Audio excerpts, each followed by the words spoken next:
श्याम हारे का सहारा बाबा श्याम हमारा। श्याम बाबा की कृपा आप और आपके परिवार पर सदैव बनी रहे, ऐसी रोज प्रार्थना रहती है मेरी। आज सुबह सुबह कुछ पोस्ट देख रहा था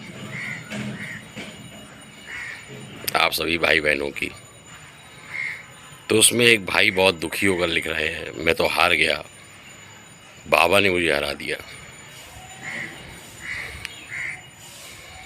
ऐसे लिखते रहते हैं लोग। अभी एक श्याम भक्त हैं, 3-4 महीने पहले वो ऐसा लिखते थे, हर जगह लिखते थे, आगरा के हैं। अब सब कुछ उनका ठीक हो गया, अब नहीं लिखते हैं, अब तो अच्छी अच्छी फ़ोटो डालते हैं पारिवारिक।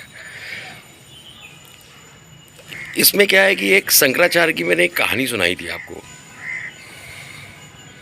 एक वीडियो में। एक बार एक पंडित जी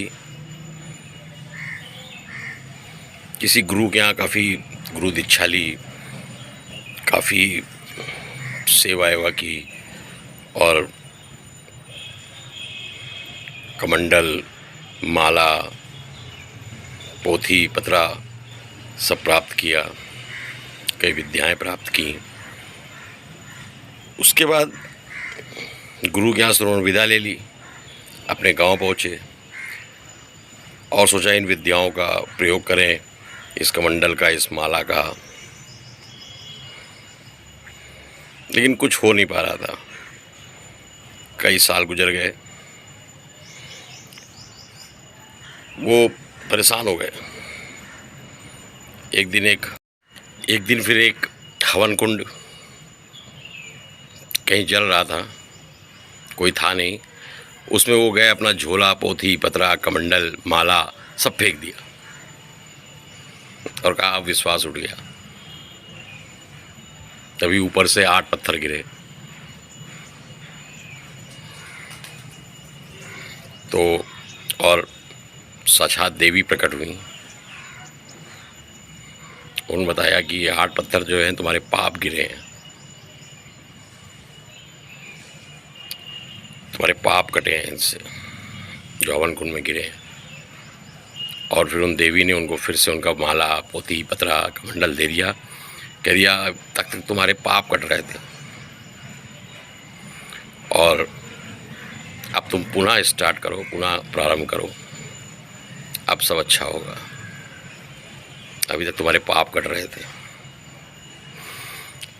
तो धैर्य रखना चाहिए इस प्रकार, क्योंकि हरि की माया हरि ही जाने। हमारा कर्तव्य यही है कि धैर्य रखें और बाद में वही जो पंडित जी थे वो बहुत बड़े शंकराचार्य बने।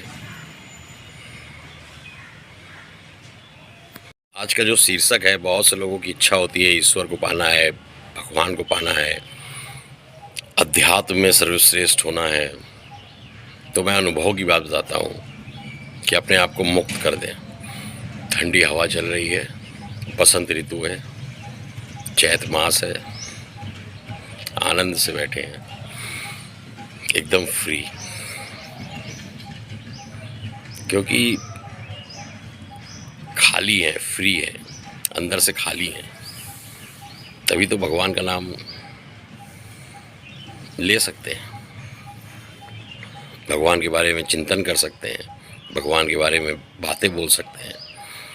और एकदम यहाँ तक भरा है, खाली नहीं है कि ये करना है, वो करना है, तो ईश्वर कहाँ से आएगा। बहुत से लोग कहते हैं कि ये मंदिर गया, वो मंदिर गया, यहाँ चढ़ाई चढ़ी, वहाँ चढ़ाई चढ़ी, यहाँ लाइन लगाई, वहाँ लाइन लगाई, पंक्ति लगाई, लेकिन भक्ति नहीं की। ईश्वर फिर पाना चाहते हैं,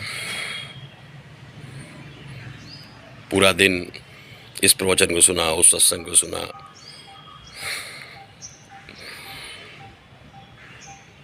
कभी खाली तो रहे नहीं। तो ईश्वर को पाना है, अध्यात्म में सर्वश्रेष्ठ होना है, तो खुद को खाली करना पड़ेगा। ईश्वर के लिए स्थान बनाना पड़ेगा अपने मस्तिष्क में, खाली रहे।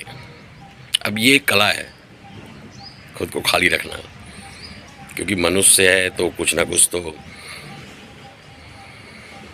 उसकी दैनिक कार्यक्रम, सामाजिक कार्यक्रम, लेकिन ये कला है, इसको सीखना पड़ता है खुद को खाली कैसे करें। अब जो आध्यात्मिक जीवन से जुड़े लोगों के लिए तो अच्छी है ही है, साथ में जो व्यापारिक विषयों में संलग्न हैं, जो बिजनेसमैन हैं, जो प्रमोटर्स हैं, उनके लिए भी लाभप्रद है ये बात कि खाली कैसे रखें खुद को। जो उच्च पदों में हैं, शीर्ष पदों में, उनके लिए भी लाभदायक है खुद को खाली कैसे करें। तो ये एक कला है जैसा मैं कह चुका हूँ, और इसको सीखना पड़ता है। ये एक दिन में नहीं आ जाती खुद को खाली कर लेने का, क्योंकि कोई एक काम दिया जाए तो कोई एक काम कोई शुरू करता है या दिया जाए तो उस खुद ही सारे काम करने की कोशिश करता है, सुबह से जुट जाता है और खुद करने की कोशिश करता है, तो फिर वो खुद को खाली नहीं कर पाता। मैं एक किस्सा सुनाता हूँ। मैंने 25 साल पहले एक अधिकारी के रूप में ज्वाइन किया, फिर असिस्टेंट मैनेजर बना, फिर डिप्टी मैनेजर बना, फिर मैनेजर बना, फिर सीनियर मैनेजर बना, फिर असिस्टेंट जनरल मैनेजर बना, फिर डिप्टी जनरल मैनेजर बना, फिर जनरल मैनेजर बना। अब उसके बाद आया शीर्ष पद, चीफ फाइनेंशियल ऑफिसर। अब परमात्मा मतलब कंपनी के जो मालिक होते हैं, CMD, आप उनके संपर्क में आने का समय आ जाता है, उनके संपर्क में आ जाते हैं। तो चीफ फाइनेंशियल ऑफिसर बनने से पहले आदत थी कि खूब काम करो, 8 बजे ऑफिस पहुंच जाओ तो रात में 8 बजे तक एक्सेल स्प्रेडशीट जुटे रहो, खूब काम करो, कोई फाइल ना छोड़ो, कोई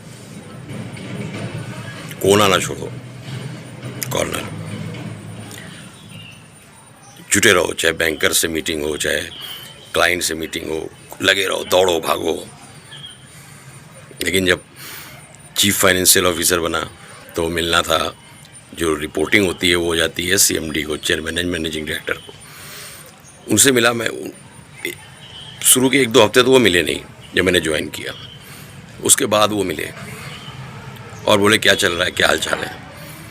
तो मैंने कहा कि सब बढ़िया है, सब ठीक ठाक चल रहा, और दिन भर जुटा हूँ, देखिए ये बना दिया, वो बना दिया, ये बना दिया।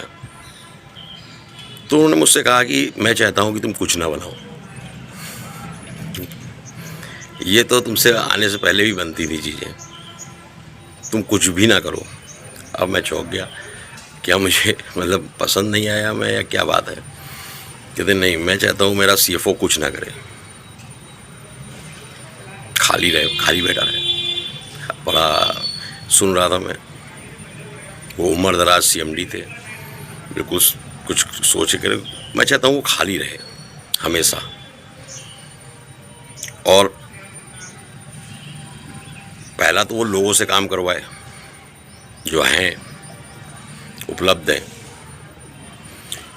और दूसरा वो कुछ खाली रहे तो लाभ या प्रॉफिट के बारे में कुछ सोचे, जिसको फ़ायदा कहते हैं, और कैसे व्यापार आगे बढ़ सकता है, ग्रो हो सकता है, जिसको बिजनेस ग्रोथ कहते हैं, उसके बारे में सोचे।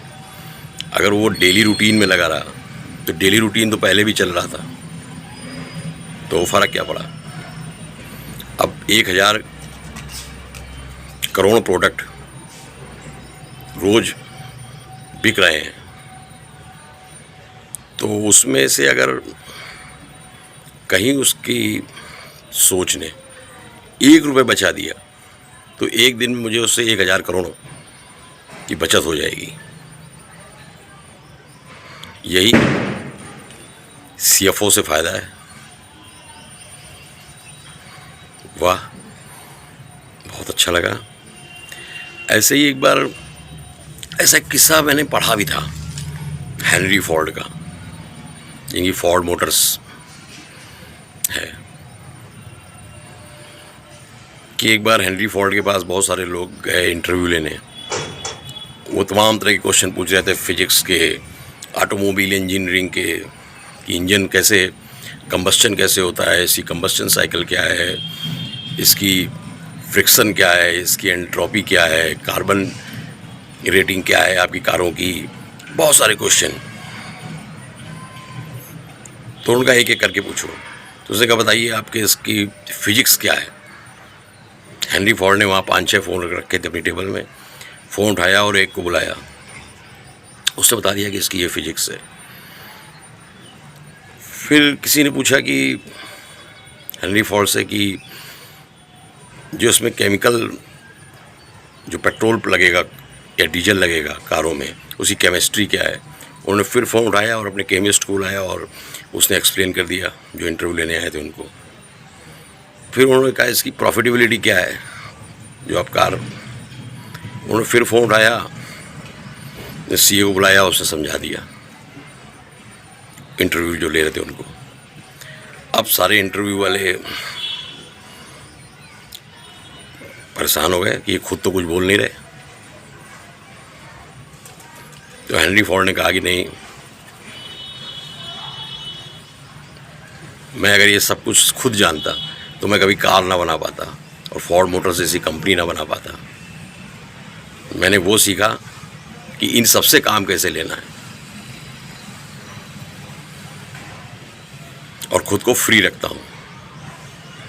तो ख़ुद को फ्री रखना आसान नहीं है, ये कला है। किसी भी पद में रहिए, उच्च पद में, और ईश्वर को पाने की अगर चाहत है तो मुक्त रहिए, फ्री रहिए और चिंतन कीजिए एकांत में बैठकर। अब लाइन में लगे हैं, चिंता है कि मोबाइल ना कोई निकाल ले जाए पॉकेट से, गाड़ी कहाँ पार्क की थी वो ना कोई उठा ले जाए, इस तरह की तमाम तरह की चिंताएं लगी हैं। तो भरा हुआ है ना, खाली कहाँ है मन। वापस जाना है, ट्रेन का टिकट, प्लेन से जाएंगे तो फ्लाइट, बस छूट ना जाए। तो भक्ति कीजिए, भक्ति आसान है। बैठे हैं, सूर्य भगवान चमक रहे हैं, आशीर्वाद दे रहे हैं और खाली है। खाली करना मैनेज कर रखा है, तभी तो ईश्वर मिलेंगे, ईश्वर कृपा होगी। तो स्वयं को भक्ति के लिए खाली कीजिए, स्थान खाली कीजिए। और स्थान खाली करने के लिए आपको सीखना होगा कि कैसे खुद काम ना करके दूसरों से करवाएं।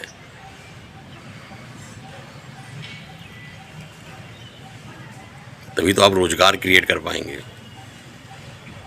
कई लोगों को अवसर, जो कि आज भारत की ज़रूरत है, भारत क्या पूरे विश्व की ज़रूरत है। इस प्रकार भगवान को अगर पाना है तो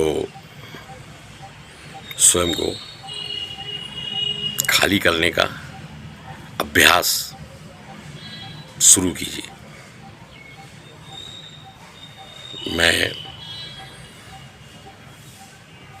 जो हो सकता है वो आपकी सहायता करूंगा। जय श्री श्याम। हारे का सहारा बाबा श्याम हमारा।